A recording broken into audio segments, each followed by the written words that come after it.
कर्नाटक में मुस्लिम तंजीमें पुरअमन तरीके से बंद मना रही हैं। दारुल हुकूमत बेंगलुरु समेत रियासत के अलावा दीगर शहरों में मुस्लिम तबका अपना कारोबार बंद रखे हुए है, एहतजाज दर्ज कर रहा है। एहजाब के सिलसिले में कर्नाटक हाई कोर्ट के फैसले के खिलाफ ये बंद मनाया जा रहा है। बेंगलुरु में बंद के पेश नज़र सख्त हिफाजती इंतजाम किए गए हैं। KSRP यानी कर्नाटक रिजर्व पुलिस फोर्स की 25 टुकड़ियों को तैनात किया गया। CAR की 35 टुकड़ियों को हिफाजती इंतजाम के लिए बेंगलुरु में तैनात किया गया है। कर्नाटक के तारीखी शहर मैसूर में मुस्लिम तंजीमों ने आज बंद मनाया। हिजाब पर कर्नाटक हाई कोर्ट के फैसले की मुखालफत में पुरअमन बंद का एहतमाम किया गया।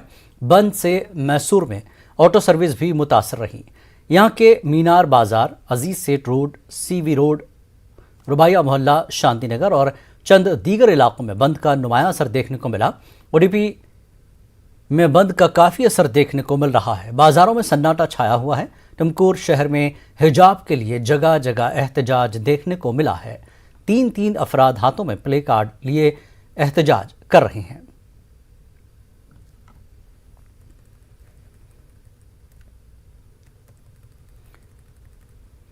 तो नाजरीन को हम एक बार फिर बता दें, तस्वीरों में आप देख सकते हैं बेंगलुरु, मैसूर, उडुपी और टुमकुर की ये तस्वीरें आपके सामने। पुरअमन तरीके से हिजाब पर जो फैसला आया उसके खिलाफ, हिजाब के सिलसिले में कर्नाटक हाई कोर्ट का जो फैसला है उसके खिलाफ पुरअमन तरीके से ये बंद मनाया जा रहा है।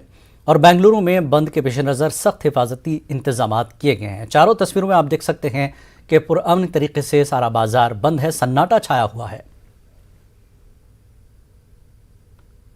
सैयद शफीउल्लाह यहाँ गुरपुन पालने में आज बंद का असर देखने के लिए आया हूँ। और आप सब देखिए बंद किस तरह यहाँ पे मनाया गया है। टोटल तकरीबन 100% बंद है गुरपुन पालने में भी। उधर लेफ्ट लेना चाहिए था। ये BTM लेआउट है। ये भी तकरीबन मेडिकल स्टोर्स छोड़ के बाकी सब 90% दुकान यहाँ भी बंद है। ये देखें, ये देखें, जितने भी हमारी कौम के दुकान हैं तकरीबन बंद हैं। बिस्मिल्लाह नगर के बाद अब BTM फर्स्ट स्टेज में हूँ। यहाँ भी तकरीबन 80% से ज़्यादा बंद मनाया गया है। उलमा हजरात और इमारत शरिया की आवाज़ पर तकरीबन 80% तक यहाँ भी सारे कारोबार बंद हैं। दुकान, ऑफिस सब कुछ बंद किया गया है। और कांग्रेस और G23 ग्रुप आमने सामने आ गया है। भूपेंद्र सिंह हुड्डा सालिस का किरदार निभा रहे हैं। इस सिलसिले में हुड्डा की राहुल गांधी से मुलाकात हुई है। गुलाम नबी आज़ाद से भी भूपेंद्र सिंह हुड्डा मिलने पहुंचे। कल कांग्रेस के नाराज G23 कैंप के लीडरों ने दिल्ली में गुलाम नबी आज़ाद की रिहाइशगाह पर मीटिंग की थी। मीटिंग में मनीष तिवारी, आनंद शर्मा, शशि थरूर समेत 18 लीडरों ने शिरकत की थी। इजलास के बाद ग्रुप की जानिब से एक बयान जारी किया गया था जिसमें कहा गया कि बीजेपी से मुकाबला करने के लिए कांग्रेस को मजबूत करना जरूरी है।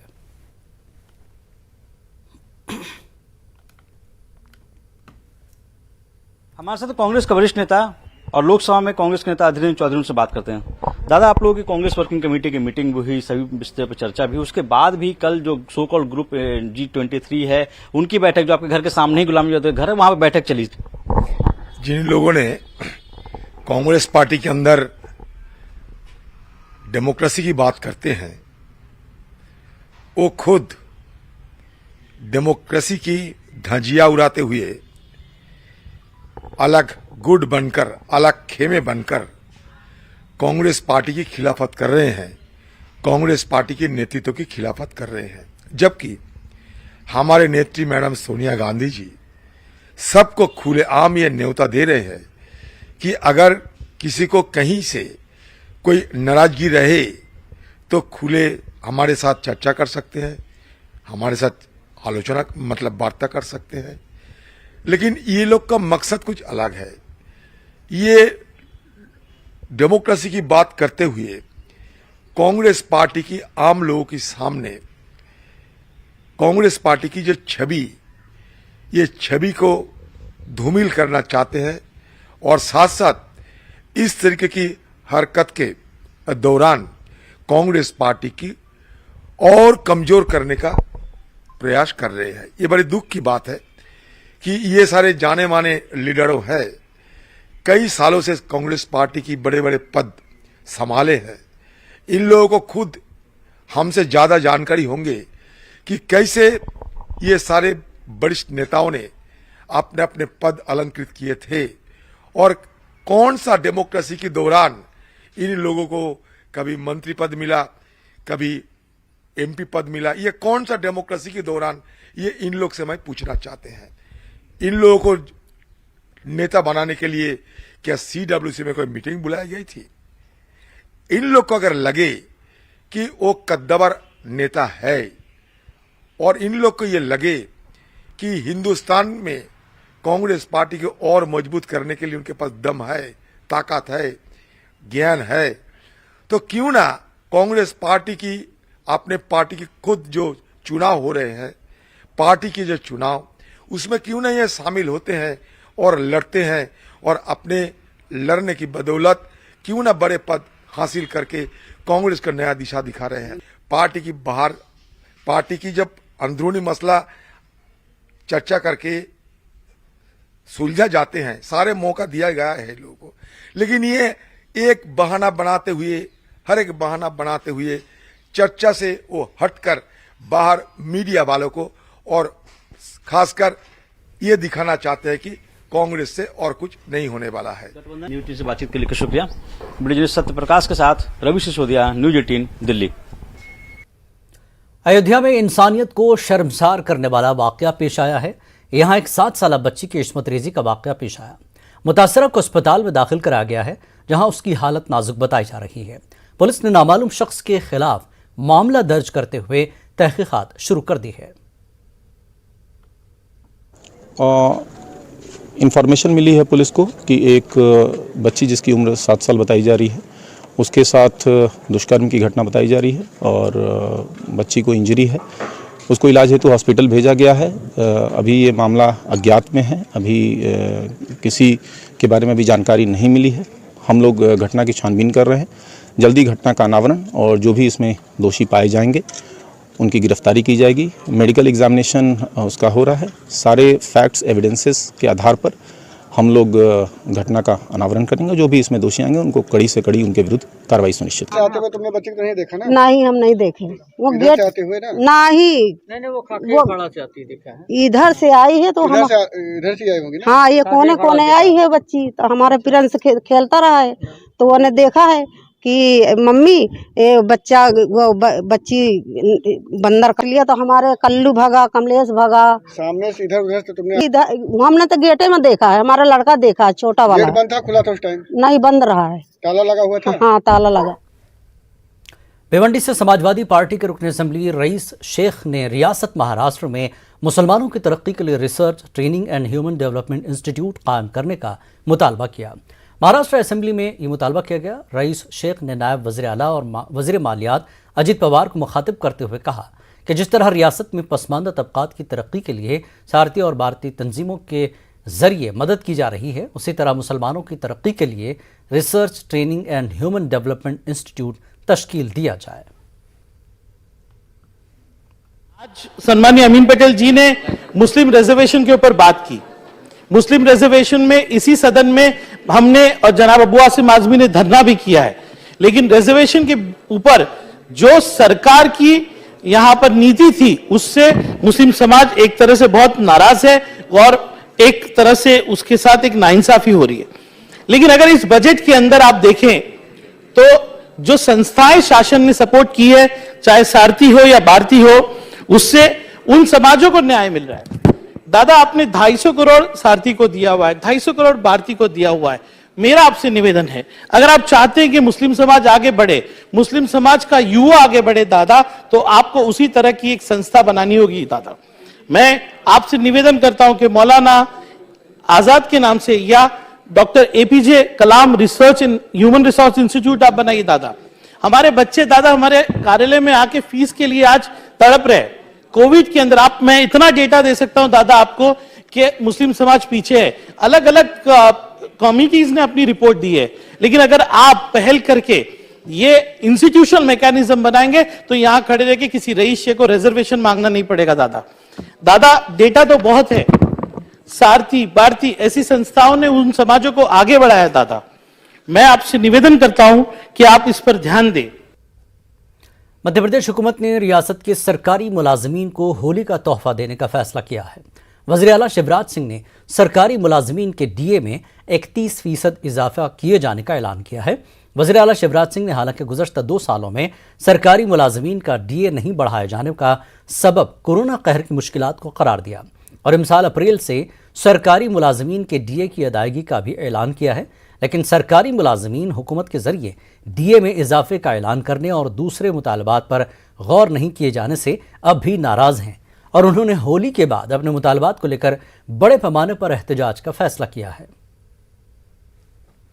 कोरोना की कड़की के कारण सरकारी कर्मचारियों का डीए जो पहले हम तत्काल बढ़ाते थे वो हम कोरोना काल में नहीं बढ़ा पाए,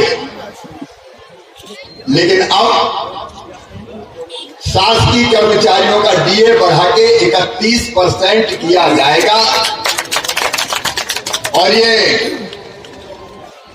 अप्रैल से भुगतान होना शुरू हो जाएगा। वक्त एक ब्रेक का, ब्रेक के बाद फिर लौटेंगे।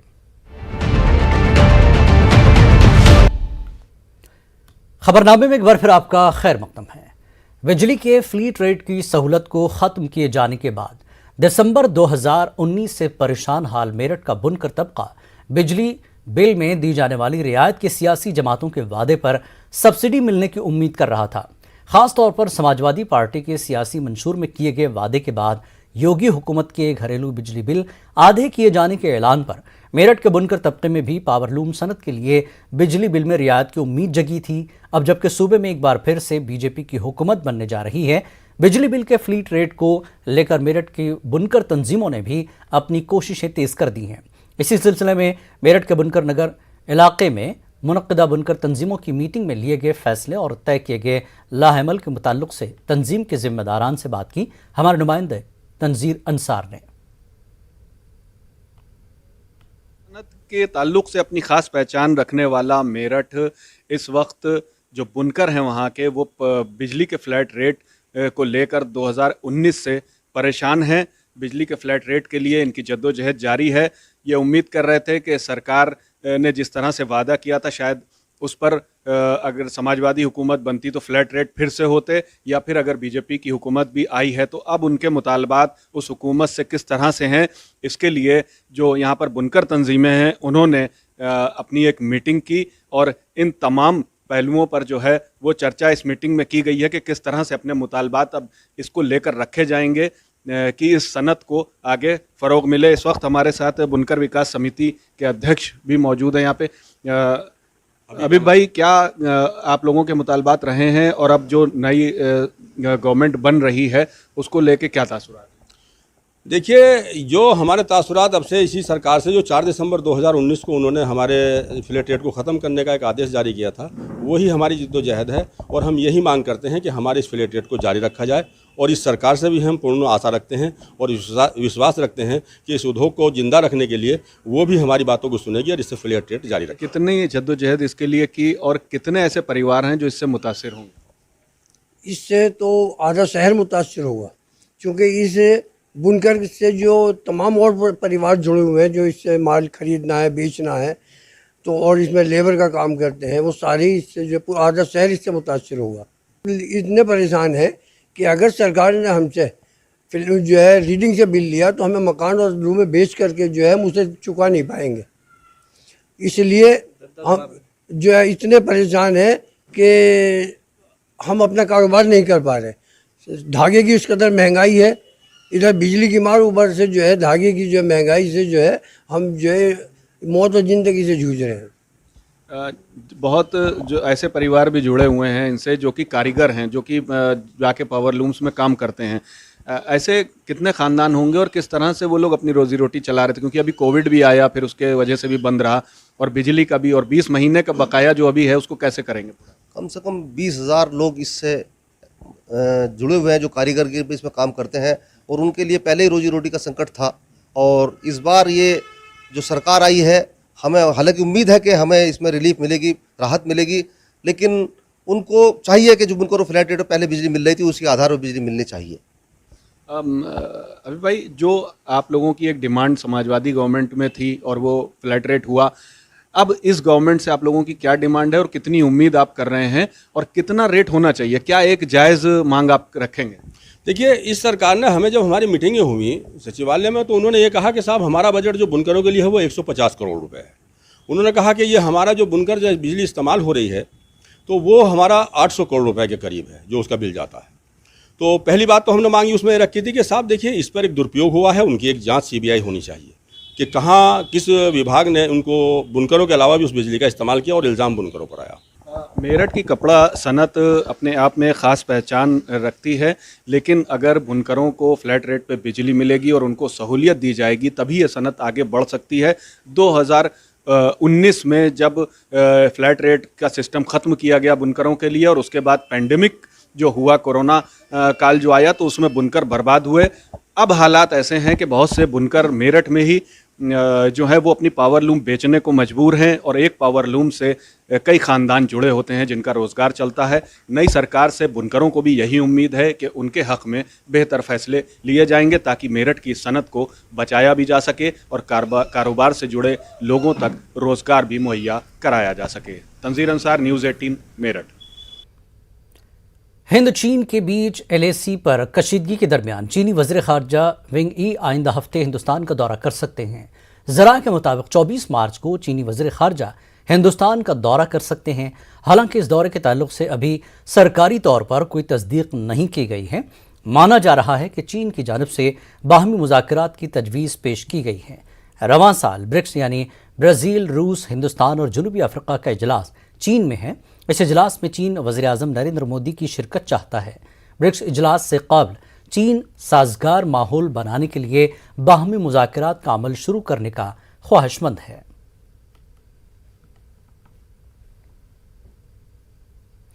दुनिया भर में कोविड-19 के केसेस में इजाफा हो रहा है। कोविड के इन बढ़ते हुए आदाद-ओ-शुमार की वजह से एक बड़ा मसला पैदा हो सकता है, क्योंकि कई ममालिक में कोविड टेस्टिंग की शरह में कमी आई है।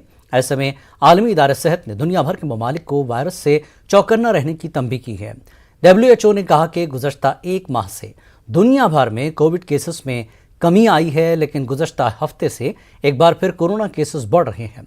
एशिया और चीन के ज़लीन सूबे में बढ़ते हुए कोविड केसेस के पेश नज़र लॉकडाउन लगाना पड़ा है। WHO ने कहा कि बहुत से अवामिल के इम्तिजाज की वजह से कोविड केसेस में इजाफा हुआ है। इसमें तेज़ी से फैलता हुआ ओमिक्रॉन वेरिएंट और इसका BA.2 सब लीनियज शामिल हैं। इसके अलावा सेहत आम्मा और कोरोना गाइडलाइंस का खात्मा भी कोविड केसेस में इजाफे की वजह है।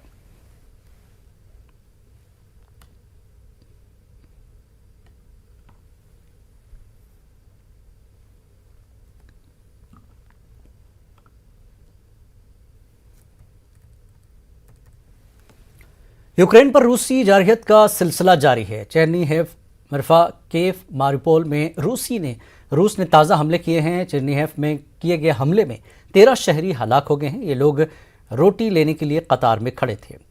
मरफा में एक तालीमी इदारे पर रूस ने मिसाइल से हमला किया, जिसके नतीजे में स्कूल की इमारत को तबाह हो गई। और उधर केफ में हुए हमले में एक शहरी हलाक जबकि मुतादिद जख्मी हुए। इस बीच मारिपोल और खार्किव में भी रूसी बमबारी जारी है। मारिपोल से 300 शहरियों को निकाला गया है। मारिपोल में ही रूस ने थिएटर को निशाना बनाया था, जिसमें 1000 से ज़्यादा अफराद पनाह लिए हुए थे। तहम यूक्रेनी हुक्काम ने इस हमले में हलाकत की तस्दीक नहीं की है।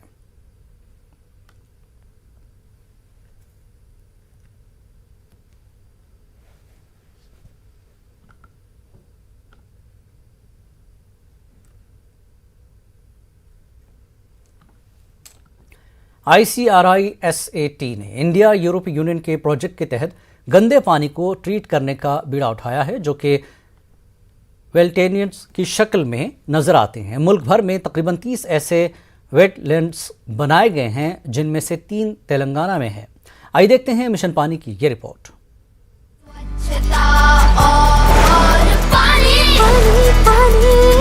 हमको बचानी है ये जिंदगानी। Communities are using raw wastewater for centuries for agriculture, hence often they are unaware of its perils, and without access to any kind of wastewater treatment technology, they feel helpless also. This concept of constructed wetlands is a very simple and novel idea of utilizing grey water for agricultural purpose through a series of filters which comprise of various gravel levels and plants, roots of the plants. These act as filter. The water passes through this filter and is converted through biological system for usable water in agriculture. Any dryland agriculture crop can be easily grown with this. We work on different phenotyping, advanced phenotyping system which can help in crop production, which can adapt better to the dryland system. So the constructed wetlands are not only about the recycled water, but you need a crop which can adapt there and grow there and be more productive, so that the system itself is self-sustainable. 80% of the water supplied to a village comes out as a dilute wastewater. Hence, constructed wetland can promote its reuse. So, it is really still an area where we need to work more.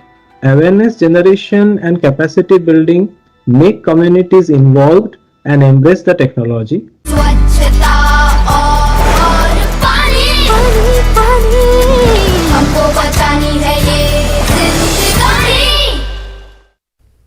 Corona वबा के दौरान बाहमी इमदाद और इन्हिसार का जज्बा मुस्तहकम हुआ है।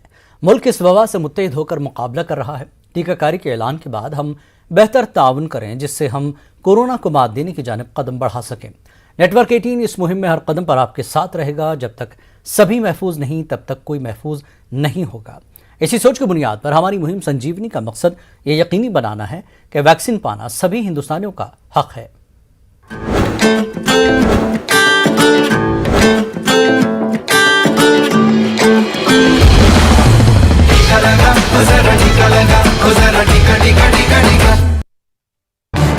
इस न्यूज हेडलाइंस के प्रायोजक